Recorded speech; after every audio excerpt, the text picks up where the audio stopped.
రాష్ట్రంలో ఏ పరిస్థితులు చోటు చేసుకున్నాయి, ఏ రకంగా రాష్ట్రం పోలీసు కేసులతో అక్రమ అరెస్టులతో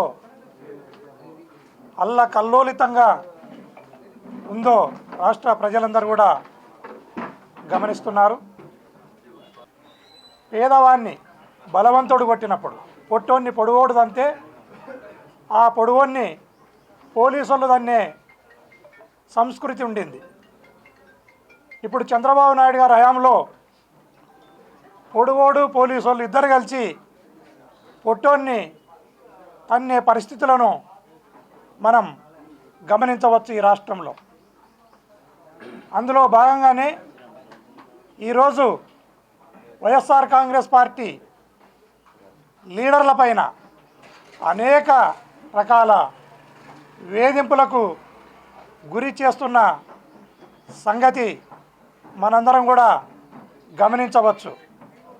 ఈ రాష్ట్రంలో ఇలాంటి పరిస్థితులే కంటిన్యూ అయితే, ఇలాంటి పరిస్థితులే కొనసాగితే ఖచ్చితంగా ఈ రాష్ట్రంలో రాష్ట్ర ప్రజల్లో పార్టీల తిరుగుబాటు తప్పదు, విప్లవం తప్పదు అని మరొకసారి కూడా తెలియజేస్తున్నాను. నేను మొన్న ఏదైతే మాటలు మాట్లాడినానో ఆ మాట కట్టుబడి కూడా ఈరోజు ఈ కూటమి ప్రభుత్వాన్ని హెచ్చరిస్తున్నాను. పోలీసు విచారణకు 100% పోలీసు విచారణకు వెళ్తా, పోలీసు చట్టాలను గౌరవిస్తా, వితిన్ లాలోనే ఖచ్చితంగా నేను ఈ పోలీస్ వ్యవస్థకు సహకరిస్తానని సందర్భంగా తెలియజేస్తున్నాను. పోలీసు వారికి తెలియజేయడం జరిగింది, అయ్యా వర్క్ లోడ్తో నాకు 1-6 రోజును కొంత సౌలభ్యత కలగజేయండి అనే మాటను నేను పోలీసు వారిని అడగడం జరిగింది.